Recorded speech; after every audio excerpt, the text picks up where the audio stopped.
तीन चीज़ें होती हैं, अगर हमारी ये चीज़ें क्लियर हो जाए तो हम किसी भी काम को शिद्दत से कर सकते हैं।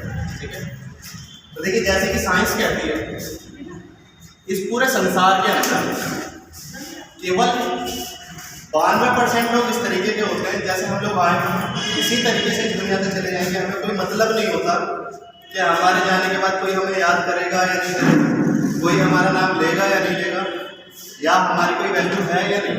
ठीक है, दूसरी कैटेगरी के अंदर वो लोग आते हैं जो 5% के लोग होते हैं। वो लोग ऐसे होते हैं जिनके माँ बाप बहुत ही ज़्यादा रईस होते हैं, उनके सपने जब भी कोई तैयार होते हैं वो अपने माँ बाप को कहते हैं और तुरंत के तुरंत उनके सपने पूरे होते हैं।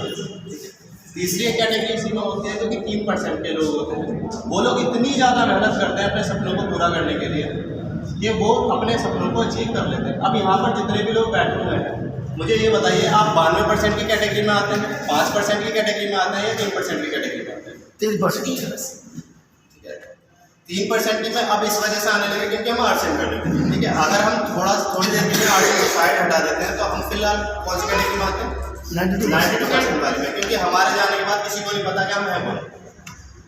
ठीक है, तो इसी तरीके से अब बात आती है कि हमारी साइंस ने तो प्रूव कर दिया कि हम 92% वाली कैटेगरी में आते हैं, लेकिन 3% वाली कैटेगरी में आने के लिए हम लोगों को मेहनत ज़्यादा करनी पड़ती है।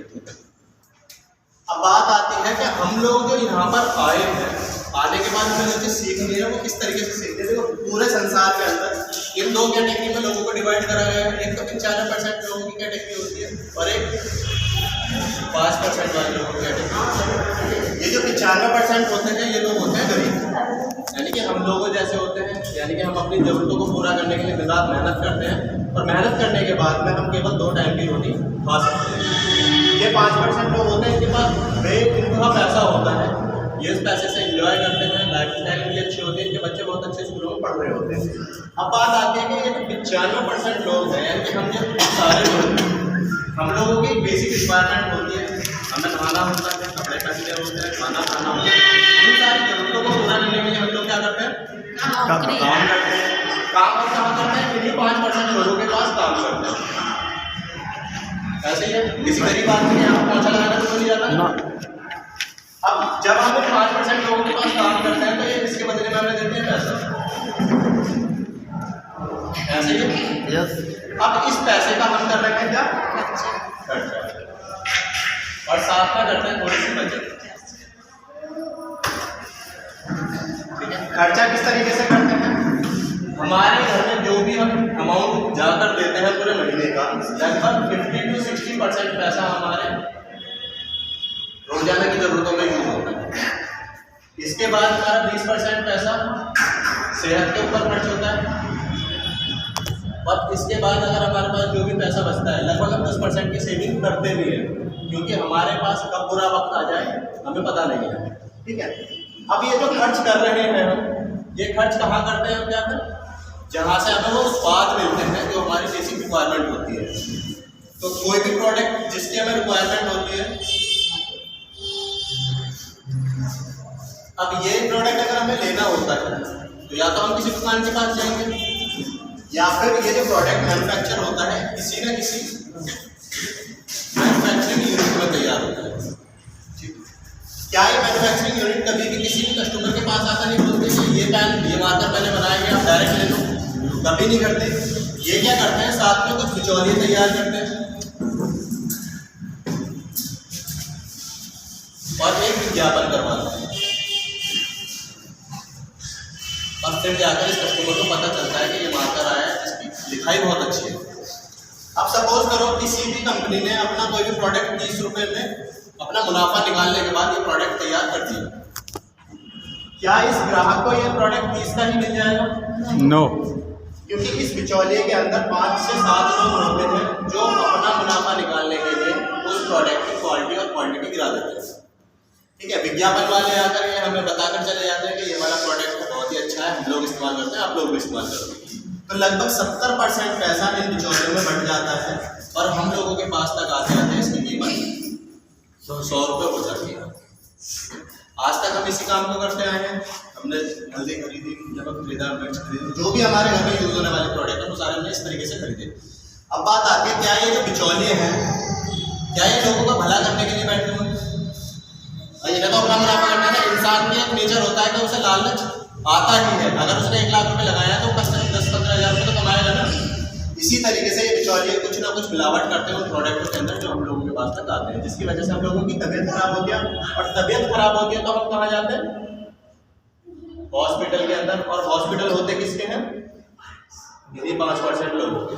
यानी कि हम लोगों ने मेहनत करके पैसा कमाया इनसे, यानी घुमा फिरा के फिर वापस पैसा पहुंचा देंगे इनके पास। यही 5% लोगों के पास अमीर कौन बनेगा? यही 5% लोग अमीर बनेंगे। अब जिस संस्था की मैं बात कर रहा हूँ, ये कोई बहुत नई संस्था नहीं है, ये बहुत पुरानी है। अगर हम इसका इतिहास जाने तो ये लगभग 1856 के आसपास डायरेक्ट मार्केटिंग पूरे ऑल ओवर वर्ल्ड में आ चुकी थी। लेकिन हर चीज़ को आने के बाद उसे औधा मिलने के लिए, यानी कि एक लेवल मिलने के लिए वक्त लग जाता है। तो हिंदुस्तान के अंदर सन 1996 में डायरेक्ट मार्केटिंग आ चुकी थी। हम जिस सिस्टम की बात कर रहे हैं उस सिस्टम का नाम है फैशन शूटिंग प्राइवेट लिमिटेड।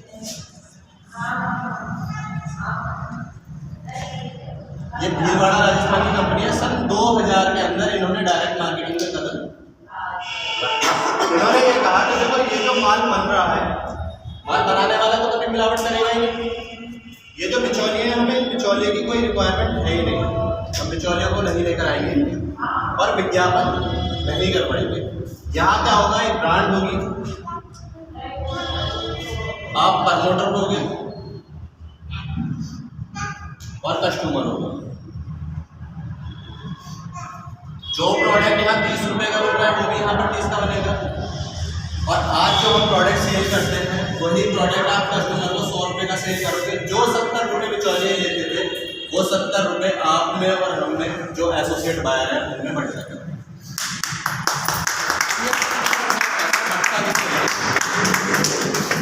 अभी मैं इस दुकान पर जाता हूँ, ये दुकान वाला मुझे 100 रुपये का कोई प्रोडक्ट है तो 100 का ही देगा, 1 रुपये भी कम नहीं करेगा।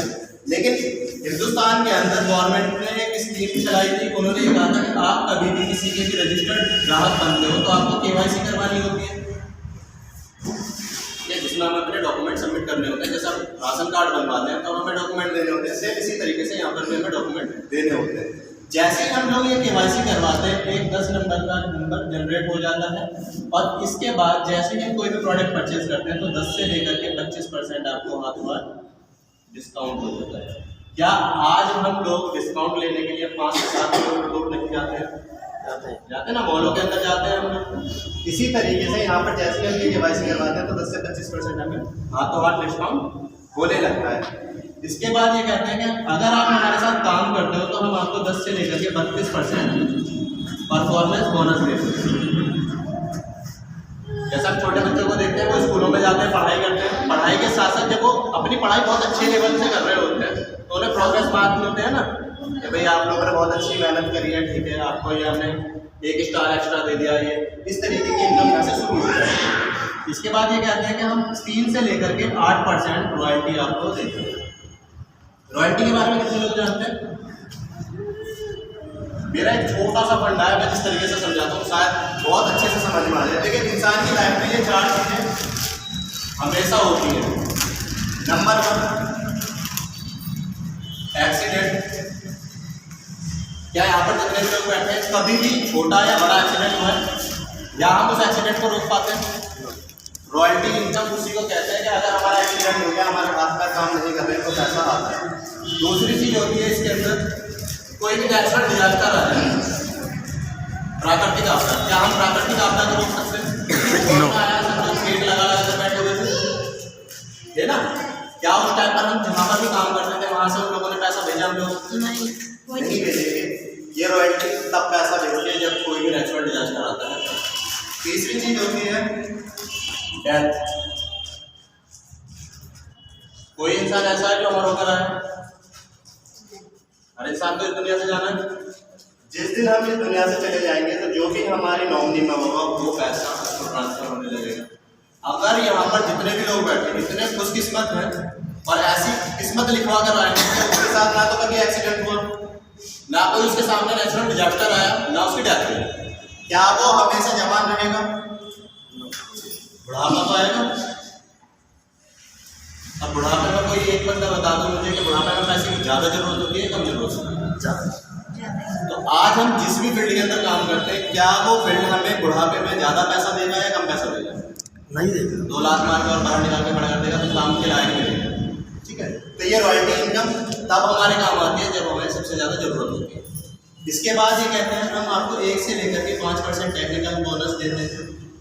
इस तरीके से टोटल 70% पैसा हम दोनों में डिस्ट्रीब्यूट कर देते हैं। अब हमें इस वाले की बात क्या करेंगे, यहाँ से संभालना चाहिए। अब यहाँ 2 तरीके से हम काम कर सकते हैं। सबसे पहला तो यूजर बनकर और दूसरा प्रमोटर बनकर। यूजर बनकर क्या होता है? यूजर बनकर हम सेविंग कर सकते हैं और प्रमोटर बनकर बिजनेस कर सकते हैं।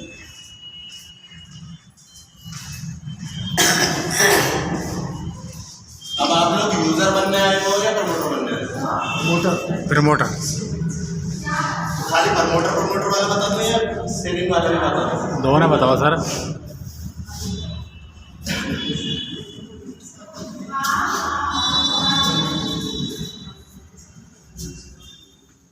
देखिए, यूजर बनकर क्या फायदा होता है? जैसे ही हम मार्केट के अंदर सपोज करो एक रामू है, ठीक है, दूसरी तरफ है श्याम है। इन दोनों को सेम इसी तरीके से एक मीटिंग के अंदर प्लान दिखाएगा, दोनों को अच्छे तरीके से समझाएगा क्या करना है, क्यों करना है, कैसे करना है। रामू कहता है मैं तो बहुत ज़्यादा होशियार हूँ, मेरे को ये समझ में नहीं आया, मैं तो जहाँ से लेकर आता था सामान मैं वहीं से लेकर आऊँगा। श्याम ने ये कहा कि ठीक है, एक बार रिस्क लेकर देख लेते हैं, हम सामान लेकर आएंगे, तुम्हारे यहाँ से ले लेंगे। अब ये कहाँ से लेने लगे? आरसीएम से। सपोज करो यहाँ पर कोई भी परिवार ऐसा हो जिसके घर के अंदर लगभग 4 लोगों का परिवार हो। सबसे छोटा परिवार तो यही है ना, 3 से 4 लोग। अब अगर किसी भी परिवार में 3 से 4 लोग हैं तो उनके घर में लगभग 3000 से लेकर 5000 रुपये का राशन लगता है। एवरेज मान लेते हैं कि 5000 रुपये का राशन लगता है। क्या ये जो मार्केट वाला है ये 5000 रुपये का राशन लेने पर इस रामू को कुछ भी अमाउंट वापस देगा? नो। पहले महीने इन्होंने कुछ नहीं दिया। अगर ये रेगुलर 6 महीने लेकर आते हैं तब कुछ नहीं देगा, तब भी कुछ नहीं देगा। अगर कोई 12 महीने लेकर आता है तब भी कुछ नहीं देगा, और पूरी जिंदगी लेकर आएगा तब भी कुछ नहीं देगा। ऐसे ही होता है ना हम लोगों के साथ अभी तक। बस अगर हम लोगों ने दुकान चेंज कर दी, जैसे श्याम ने चेंज करी थी, इसने ये कहा था कि मैं भी अपने घर का राशन उसी तरीके से लेकर आऊँगा जैसे मैं पहले लेकर आ रहा था। 5000 रुपये का राशन 10 से 25% का अगर डिस्काउंट निकालते हैं तो अगर मैं 10% के हिसाब से भी कैलकुलेट करूँ तो 500 रुपये हम लोगों ने बचाए। भाई प्रोडक्ट की MRP से अगर मैं जोड़ूँ 10% के हिसाब से 500 रुपये मैंने बचा दिया आता। अब कोई भी एवरेज अमाउंट जब निकालते हैं तो इसका बिजनेस वाली हाफ तो निकलता ही है। 5000 का बिजनेस वाले 2500 हो गया। यस। इसका भी 10% हम लोगों को मिला तो 250 रुपये हमने यहाँ से बचत कर ली। एक महीने में कितने की बचत हुई? 750। 750 में क्या कर सकते हो आप लोग उससे बेहतर जानते हैं। ठीक है, तो पहले महीने में तो बचत करी हमने ये 750 की। अगर इसी चीज को हम रेगुलर 6 महीने तक करते हैं तो जो सामान हमने लिया है वो तो लिया ही।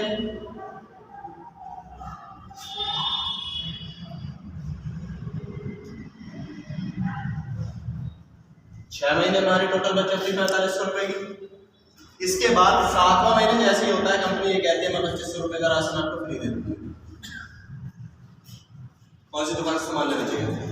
आरसीएम से। सेविंग तो हम इस तरीके से कर सकते हैं। अगर हम प्रमोटर बनकर काम करते हैं तो प्रमोटर बनने से पहले हम लोगों को ये चीज़ समझ लेनी चाहिए कि हमारी लाइफ के अंदर टाइम लीवरेज नाम की चीज़ होती है जिसके बारे में हमें पता होना चाहिए कि टाइम लीवरेज होता है क्या।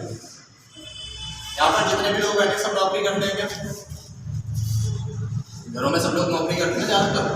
नौकरी जब होती है तो वहाँ पर क्या होता है, इन 2 कैटेगरी में लोगों को डिवाइड करा जाता है। एक तो होता है जो खुद के लिए काम करता है। ये बंदा कहता है कि मैं तो अपने लिए काम करता हूँ, रोज जाता है 8 घंटे ड्यूटी करके आता है, उसे ये घमंड रहता है कि मैं अपने लिए नौकरी करता हूँ, मैं किसी और के लिए नहीं करता। दूसरे होते हैं जो लोगों से काम करवाते हैं। इन लोगों को घमंड नहीं होता, ये लोगों से काम करवाते हैं।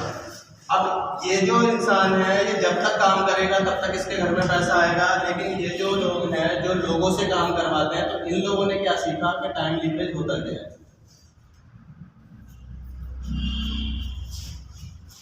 ठीक है, टाइम लीवरेज को हिंदी में अगर सीधा सीधा से समझे, हमारे समय को गुणा करके हम उस समय को बहुत ज़्यादा लेवल पर बढ़ा लें, तो कंपाउंडिंग इफेक्ट जो होता है वो टाइम लीवरेज के बेस पर होता है। इसमें हम क्या करते हैं, मैं यहाँ पर 5 लोगों को अपने लिए काम पर तैयार करता हूँ और ये 5 लोग 8-8 घंटे मेरे लिए काम करते हैं, तो मेरे लिए कितने घंटे काम होगा? 40 घंटे। अब 40 घंटे काम करने वाला ज़्यादा पैसे कमाएगा या 8 घंटे काम करने वाला ज़्यादा पैसे कमाएगा? 40 घंटे कमाना। टाइम लीवरेज तो होती है ये। अब बात आती है कि ये जो नेटवर्क मार्केटिंग होती है ये काम करती है इस तरीके से। सपोज करो ये काम करती है माउथ पब्लिसिटी के बेस पर।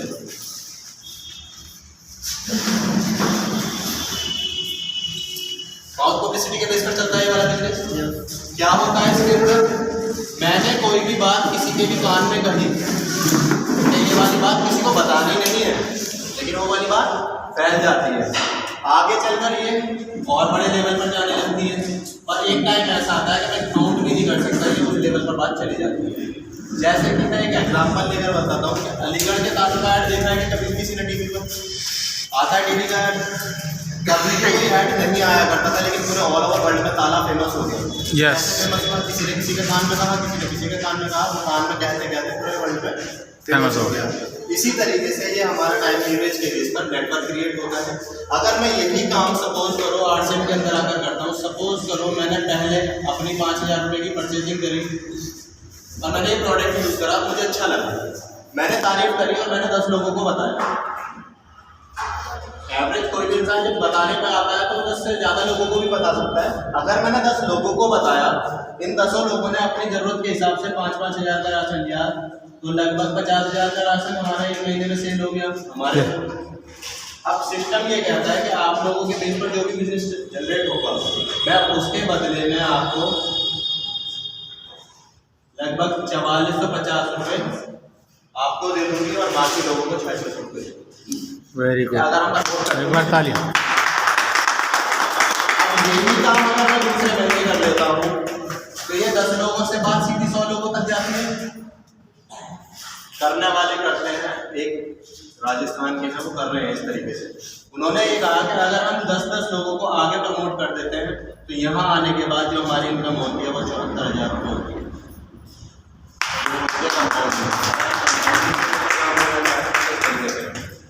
अभी इस प्लान के अंदर कोई भी डाउट है, कोई सवाल है तो पूछ सकते हैं, और बाकी की आगे की जानकारी के लिए सर को बनाना चाहूँगा।